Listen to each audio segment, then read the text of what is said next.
Hello, welcome back to my channel. My name is Seantay.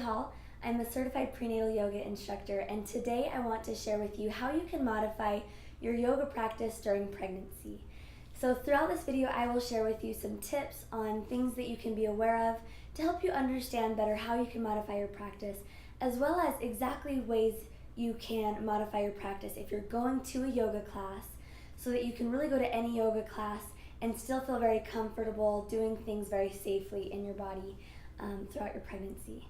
So my first tips are to really just be aware of your belly as you're practicing yoga. It seems very, very simple, but being aware of the pressure that you're placing on your belly, as well as the core strength that you have, and not compromising your core strength. As you're doing your practice, you'll notice if you're feeling uncomfortable, things like that. But that's just a nice first little thing to be aware of.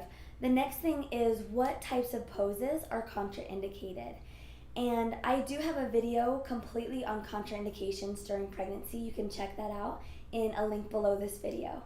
To go over those really briefly with you, those are any belly work, things where you're laying on your belly, any back work, so things where you're laying directly flat on your back, any twists where you are putting too much pressure on the baby, back bends, especially deep back bends, inversions, as well as forced or restricted breath work. So all of these things are contraindicated during pregnancy. Now that doesn't necessarily mean they're 100% off limits. It's important to really understand your body and understand where you're at and what you can do.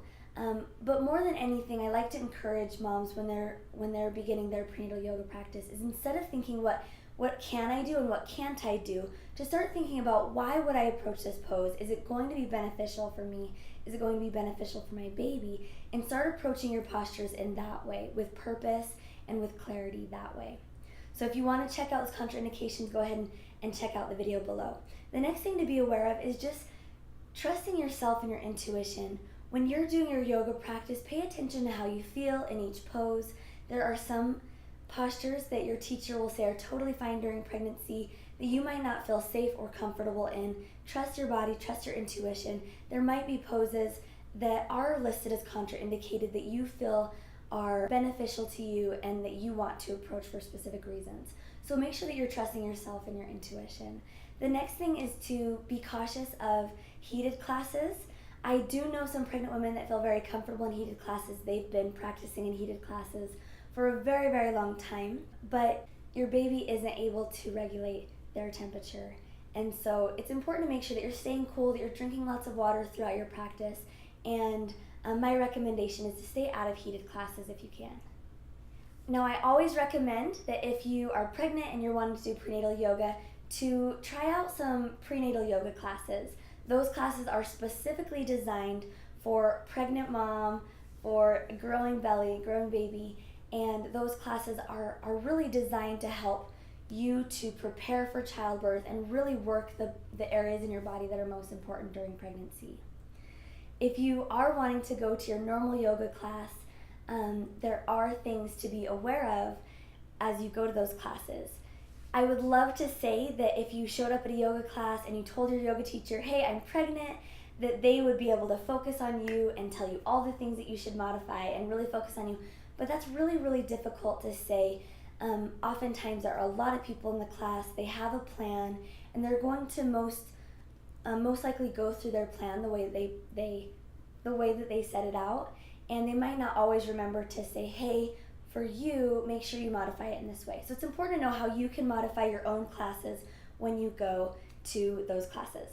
So the first thing is breath work. In like every vinyasa class, you'll find that the teacher is directing your breath, helping you to do some breath work.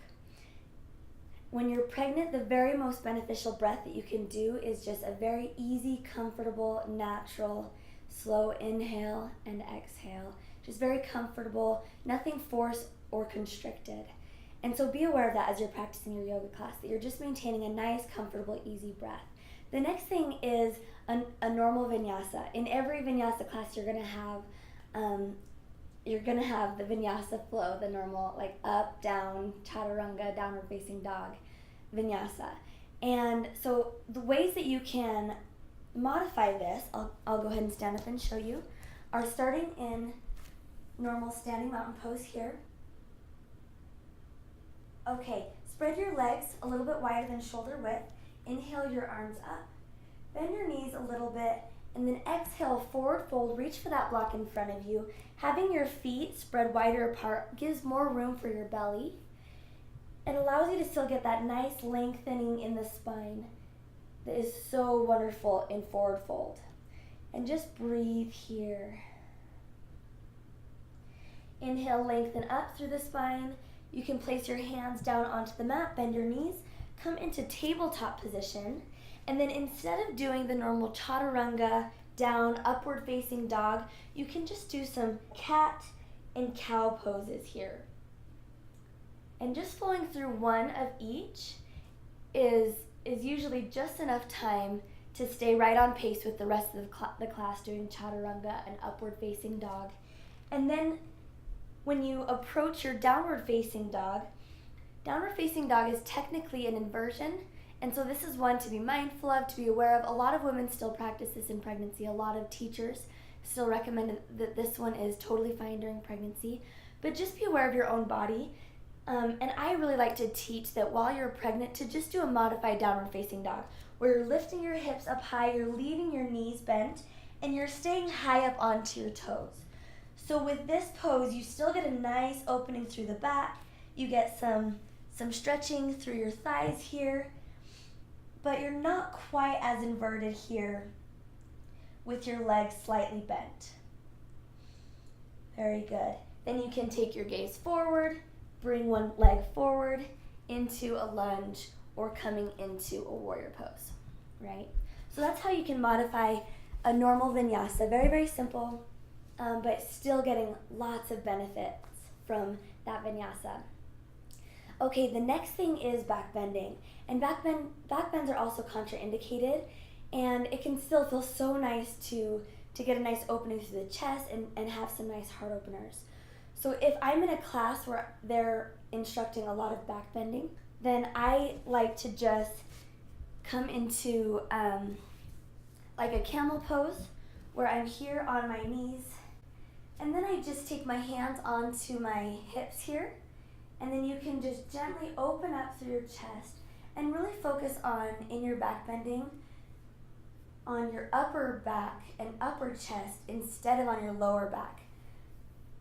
I explain more in my other video about contraindications, but the reason why back bending can be contraindicated during pregnancy, or at least one of the reasons, is that it can encourage an increase in ab separation or diastasis recti. So you want to just protect your belly here, really soften your belly, and then just focus on your upper back, getting a nice opening here. So breathing here, you can really go as deep as you feel comfortable, but just making sure that you're protecting that belly button, that if you feel that your belly button is pressing too much, that you just back off a little bit and breathe here. Very good. And then taking a child's pose right after with wide knees. Very good. The next thing is core work. And so often in a vinyasa class, you'll have them doing lots and lots of core work. So what I like to do during this time is some stabilizing work, like core and pelvic floor stabilizing work. So if you come into tabletop position and you extend your right hand forward, your left leg back here, breathing here, and then just take turns switching left to right, and you can really do this as many times as you want to till the class is no longer doing the core work that requires a lot of core strength. Back and forth. And this is so good for your core and your pelvic floor, which are both, which especially your pelvic floor is a great thing to be aware of and to be focusing on throughout your pregnancy. Okay, the next thing is balancing postures. And balancing postures can still be wonderful during pregnancy, but you never want to compromise safety and potentially fall. So just standing next to a wall, using the wall to support you as you're doing your balancing postures can be very, very beneficial. The next thing that's contraindicated that you'll often see in a vinyasa class are inversions.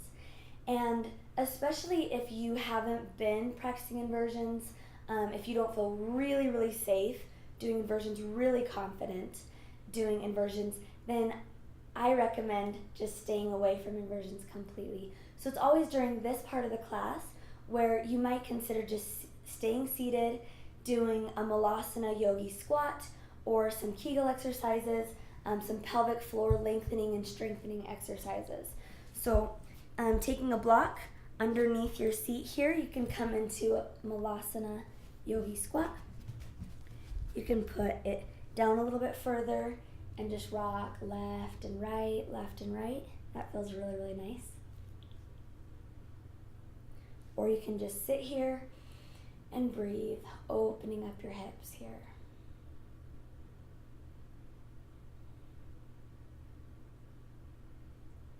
Or you can sit down in a comfortable seated position or in cobbler pose and just practice your pelvic floor strengthening and lengthening exercises.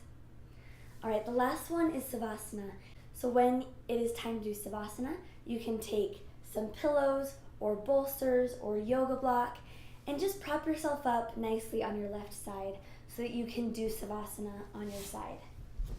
So I like to take a pillow between my legs and a pillow underneath my head like this. You can do the same thing with bolsters or blocks depending on what's available to you in your yoga class. And then just breathe here and gain the same benefit that you would in a normal Savasana. And then always coming back up from your side, like that. All right, now I hope this was very beneficial, and the next time you go into your yoga class, you can let your teacher know that you're pregnant, but you can also know how you can modify your yoga practice very effectively and very safely. So thank you for watching this video. I hope it was very helpful. If you liked it, go ahead and hit that like button. If you'd like to see more videos for prenatal yoga flows, go ahead and hit the subscribe button. I will be doing more prenatal yoga videos in the coming weeks that are completely safe during pregnancy. Bye guys.